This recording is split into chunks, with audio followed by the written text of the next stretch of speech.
Pastor Henry Grayson was a respected man in Cedar Pines, Florida, a small town nestled along the edges of the Gulf Coast, known for its charming streets and close-knit community. The sun-dappled church where Henry preached every Sunday was the heart of the town, and its doors were always open to anyone in need. Henry, with his tall frame, neatly combed dark hair, and a smile that seemed to radiate warmth, appeared to be the embodiment of goodness and grace. People looked up to him, trusted him, and followed his every word. But behind the pulpit, where his voice flowed effortlessly, delivering messages of salvation and forgiveness, there was a darkness that only he knew. Henry had been a pastor for over a decade, yet he could not shake the feeling that he had been wronged by life. He had worked tirelessly to build a reputation of trust and faith, yet his own desires, long buried beneath the surface, had begun to eat at him. Before we dive into this chilling tale of obsession, manipulation, and crime, make sure you hit that subscribe button and turn on the notification bell so you don't miss any of our gripping stories. And if you find yourself on the edge of your seat, give this video a thumbs up and share it with your friends. Stay tuned for the dark secrets that lie within this pastor's twisted mind. At the heart of Henry's conflict was Abigail, his wife Lisa's daughter from a previous marriage. Abigail was only 19, but she had the maturity and poise of someone far older. She was beautiful, not in a superficial way, but with a kind of inner beauty that radiated in everything she did. Her laughter was contagious, her presence always felt, and she was loved by everyone in the church. Henry had been in her life since she was a little girl, but lately, something inside him had changed.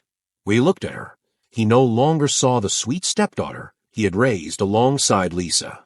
He saw someone else, someone he could possess.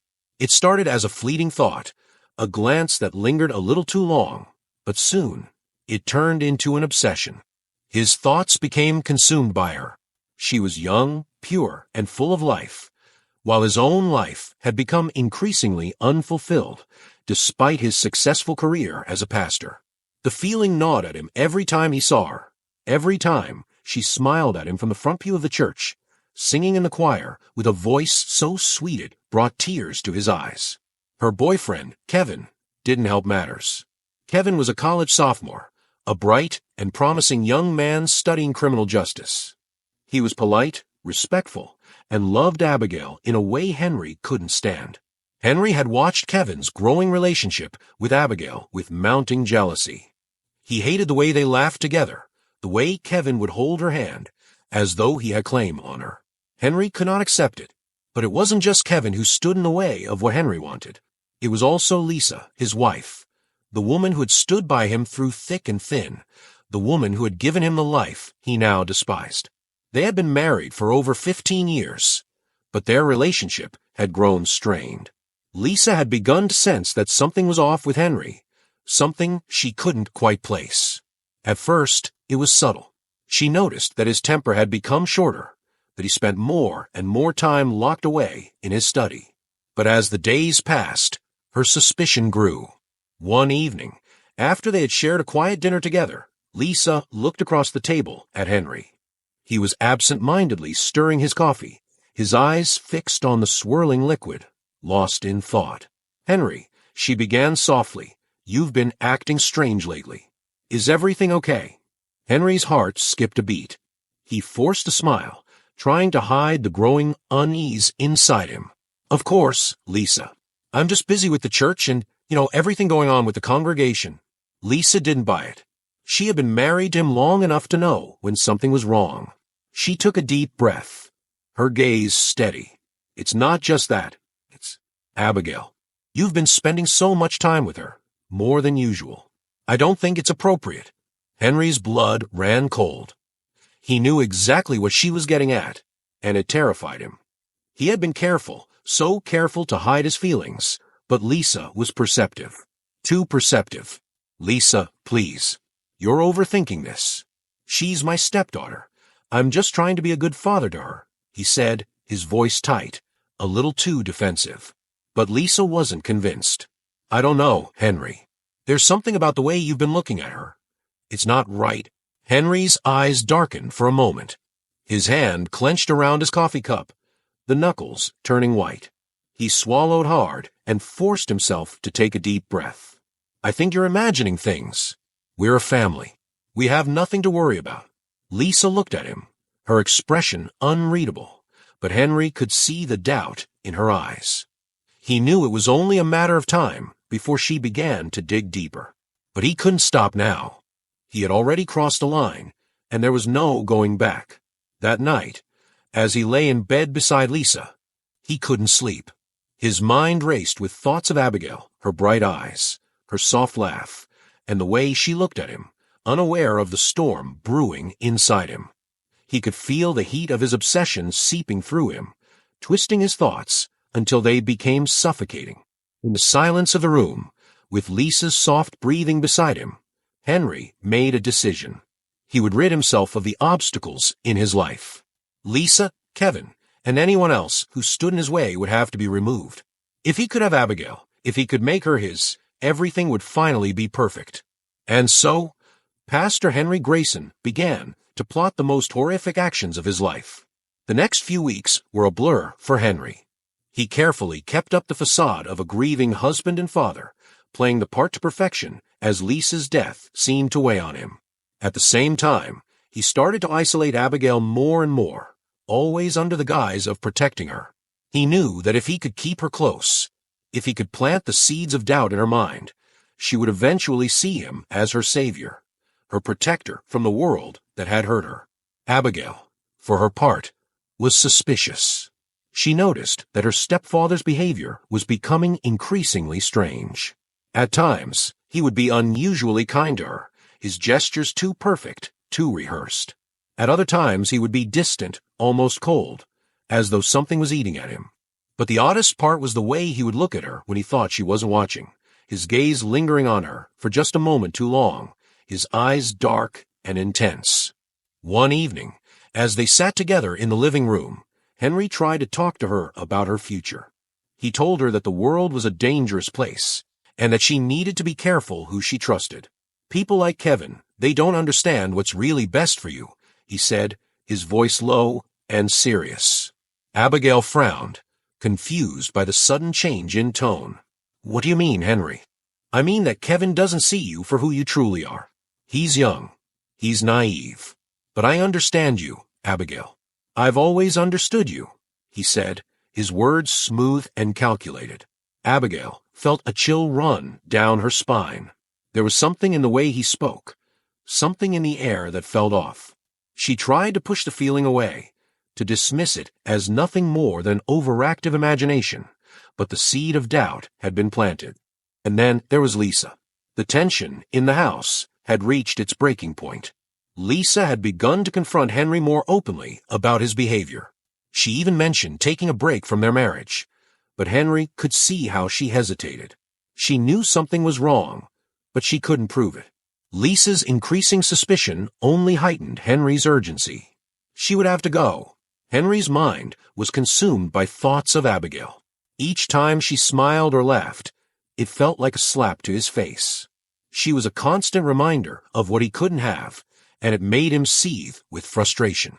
He had tried for a time to keep his feelings hidden, to deny the impulses that burned inside him, but the pressure was unbearable. Lisa's suspicions were growing, and Henry knew he couldn't afford to wait much longer. He had to act. He started making plans, meticulously thinking through each detail. Every move, every word, every action had to be perfect. If he was going to make Abigail his, he couldn't let anyone stand in his way. One evening, while Lisa was out with friends, Henry took the opportunity to sit alone in his study. He opened the drawer to reveal the old leather-bound journal he had kept hidden for years. Inside, he began to write, not about scripture or faith, but about his desires, his obsession, his justification. He wrote about Lisa and how she had grown distant, how her love for him had waned. He wrote about Kevin, who he felt threatened by, and how Abigail was the answer to everything. She would be his salvation. She would complete him. The words flowed from his pen, dark and twisted. He justified his thoughts by telling himself that he was doing what was best for Abigail. She needed him. She was too young, too innocent, to understand the dangers of the world. He, on the other hand, had experience, wisdom, and a heart full of love to offer. What he was doing wasn't a crime. It was a gift. She would see it that way eventually. She would thank him. The night dragged on as Henry scribbled page after page, losing himself in the haze of his own thoughts. When he finally stopped, he stared at the words, the plan he had written so carefully. It was as if a dark cloud had lifted, and for the first time in weeks, he felt calm. But there was still one more obstacle to overcome: Lisa.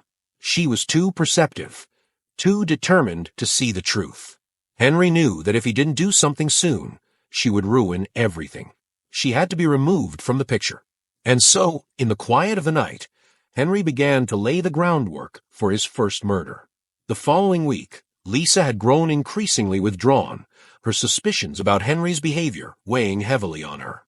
She confronted him again one night, after a long day spent in the church's office. Henry had been avoiding her, retreating into his study or out for long walks. Lisa couldn't ignore the feeling that something was terribly wrong. "Henry, I don't know what's going on with you," she said, her voice shaking with frustration. "But I can't keep pretending everything is fine. I know you're hiding something from me." Henry's heart raced as he heard the words. The walls were closing in. He couldn't let this go on any longer. "Lisa, please," he said, his voice dripping with faux concern. "I'm just under a lot of pressure. You know how much the church means to me. It's hard to keep everything together." Lisa crossed her arms, her brow furrowing. "It's not just the church, Henry. It's you. You've changed. You're distant, cold, and you've been spending so much time with Abigail. It's not right." The accusation hit Henry like a slap in the face. He could feel his patience slipping, his control faltering. He knew that if he didn't act fast, Lisa's suspicions would tear everything apart. "I'm doing this for you, Lisa," he said, his voice lowering, trying to sound calm. "You don't understand, but I'm trying to protect you. Protect us." Lisa shook her head. "Protect us? From what? What's going on, Henry? Why aren't you telling me?" Henry's mind raced, and in that moment, the decision was made. He couldn't let Lisa live. She would expose him. She would ruin everything he had worked for. The next day, Henry prepared the first step in his plan. He waited until Lisa had settled down for the evening, sipping her tea and reading a book in the living room. He approached her quietly, his steps soft on the hardwood floors. In his hand, he held a small vial of sleeping pills, an amount strong enough to put her into a deep, irreversible slumber. He had researched it carefully. Lisa didn't notice him approach. She had grown tired over the past few days, the weight of her suspicions and concerns taking its toll. She barely registered the cup of tea Henry placed beside her. She trusted him too much. As she sipped her drink, Henry stood watching, his hands trembling slightly as he waited. It was all coming together. Lisa slowly started to feel drowsy, her eyelids fluttering as the sedatives took effect. Within minutes, she was asleep, slumped over the arm of the couch. Henry didn't waste any time. He called 911, his voice full of panic. "My wife. She's not breathing. Please help." The paramedics arrived quickly, but by then it was too late. Lisa was already dead, her life snuffed out in a matter of hours. The authorities chalked it up to an accidental overdose. It was clean, easy, and without suspicion. Henry played the grieving husband perfectly, staying composed even as the weight of his crime threatened to suffocate him. With Lisa gone, Henry's next target was Kevin. The young man had been a thorn in his side for months, always hovering around Abigail, always making her laugh. Kevin had no idea what Henry truly thought of him. The pastor had always been polite, even cordial, but in truth, he hated Kevin more than anyone else. Kevin's visits to the house had become more frequent. He was always respectful, but Henry's growing animosity was impossible to hide. The young man was everything Henry despised, confident, ambitious, and in love with the one person Henry couldn't have. He knew Kevin's presence would complicate things further. If Abigail and Kevin remained together, Henry would never have a chance. The plan was simple. Henry invited Kevin to the church one evening under the pretense of discussing Abigail's future. He told the young man that they needed to have a serious conversation about the direction of his relationship with Abigail. Kevin, eager to please, agreed to meet. When Kevin arrived at the church, Henry greeted him with a warm smile, ushering him into his office. They sat across from each other, and Henry offered Kevin a drink, one laced with a potent toxin that would cause Kevin to fall unconscious within minutes. At first, Kevin didn't suspect anything. He took the drink without hesitation, chatting about his classes and future plans. But as the minutes passed, his speech became slurred, and his eyes began to flutter. Within moments, he collapsed forward, unconscious. Henry stood over him, watching the young man's chest rise and fall in shallow breaths. There was no turning back now. Henry dragged Kevin's lifeless body out of the church, down a narrow path that led into the woods behind the building. He dug a shallow grave with his hands, his mind already racing ahead to the next steps in his plan. Kevin was gone. The last obstacle had been removed. The final person Henry had to eliminate was Reverend Amos. The old man had been suspicious of Henry for some time, questioning his behavior and his relationship with Abigail. Henry knew that Amos was too wise to let this go unnoticed, and so he had to silence him before he could expose the truth. He invited Reverend Amos to the church late one evening, claiming he needed advice on a sensitive matter. Amos arrived promptly, as expected, his concern for Henry palpable. Henry led him into the sanctuary, where the old man sat down, offering his counsel. Henry pretended to listen, nodding occasionally, but in truth, his mind was far from a conversation. As Amos spoke, Henry stood behind him, his hands trembling with anticipation. The old man never saw it coming. Henry swung a heavy candlestick at his head, knocking him unconscious. In a cold rage, he struck him again and again until the Reverend was no longer breathing. Henry carefully arranged the body, making sure there was no sign of foul play. He dragged Reverend Amos's body to a hidden corner of the church and covered it with a tarp. The community would mourn Amos's death, but they would never suspect Henry. With Lisa, Kevin, and Reverend Amos gone, Henry felt a twisted sense of triumph. He had removed every obstacle standing between him and his future with Abigail. The house was quieter now, emptier, but Henry felt at peace. In his mind, everything was falling into place. He spent his days at the church, ensuring that no one suspected him, while his nights were spent with Abigail, guiding her through the painful losses she had suffered. Abigail was grief-stricken, of course, but Henry took every opportunity to console her, to comfort her. He would hold her hand in church, wrapping his arm around her, as if he were her protector, her father figure. He told her that the world was cruel, and that she needed someone strong to help her navigate it. "You don't need to worry about anything, Abigail," he would whisper, his voice low and soothing. "I'm here for you. I always will be." Abigail, still reeling from the sudden loss of her mother and her boyfriend, began to rely on Henry more and more.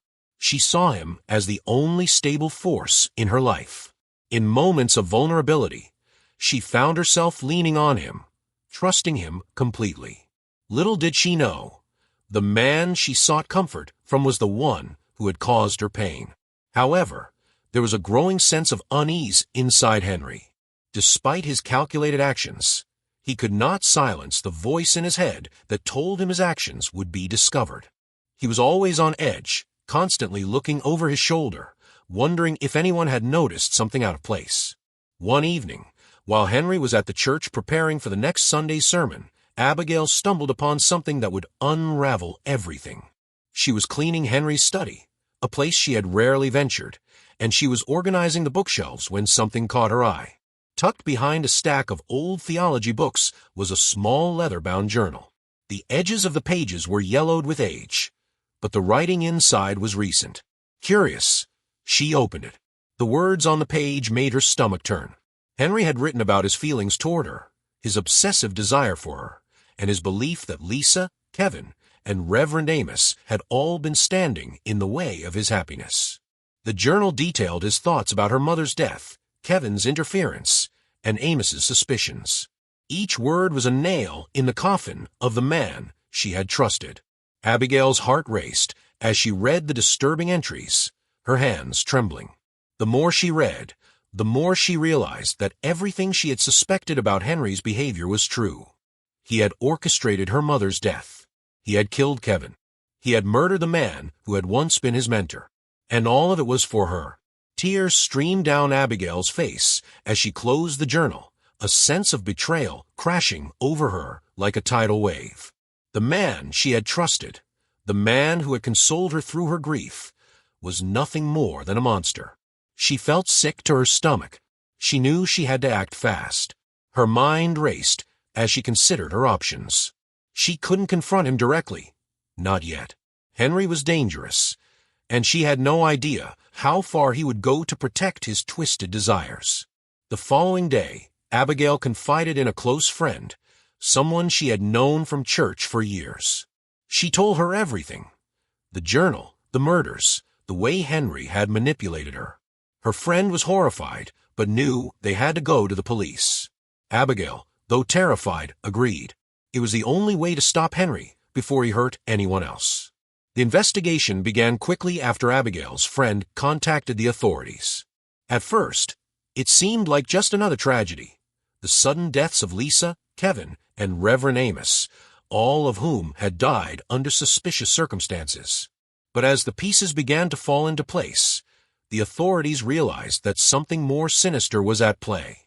Abigail's statement, along with the discovery of Henry's journal, became the key to unraveling the truth. The police found evidence that connected Henry to each of the deaths.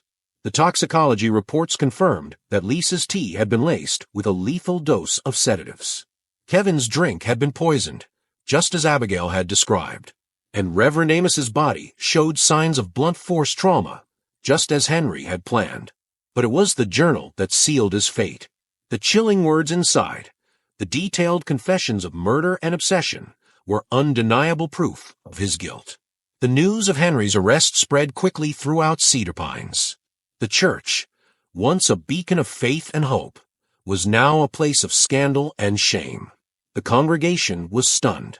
How could this man, who had preached love and redemption, have committed such monstrous acts? The shock was palpable, and the grief was overwhelming. Abigail, though devastated by the loss of her family and the betrayal by the man she had once trusted, found solace in the fact that she had stopped him before he could do any more harm. She cooperated with the authorities, providing everything she knew about Henry's plans and actions. Her testimony was instrumental in bringing him to justice. Pastor Henry Grayson was sentenced to life in prison without the possibility of parole. He spent his days in a small, dimly lit cell, haunted by the memories of what he had done. His mind, once so consumed by obsession, was now filled with regret and guilt. There would be no redemption for him, no salvation in this life or the next. As for Abigail, she moved away from Cedar Pines, leaving the town behind. She couldn't bear the thought of staying in the place where her life had been destroyed. She struggled to rebuild, haunted by the memories of her stepfather's betrayal, but she found strength in knowing that she had survived. She had uncovered the truth and taken action, no matter the cost. Though the scars of her past would never fully heal, Abigail was determined to find peace. She went on to complete her studies, eventually becoming a counselor for other victims of trauma, using her experience to help those who had suffered in silence. The church, once a place of worship and community, was never the same. Some members tried to rebuild, but the damage had been done. The name of Pastor Henry Grayson would forever be associated with the dark deeds he had committed, and Cedar Pines would always remember the terrible secret that had lurked beneath its seemingly peaceful surface. As for Henry, he never stopped thinking about Abigail, but there would be no second chances for him. No one would ever trust him again, and he would spend the rest of his days in the darkness of his own mind, a man destroyed by his obsession. If you found this story intriguing, make sure to like and subscribe for more gripping true crime stories. Share your thoughts in the comments below. What would you have done in Abigail's place? And remember, your support helps us bring more tales of suspense and crime to life. Until next time, stay safe and keep your eyes open. You never know what darkness might be lurking just beneath the surface.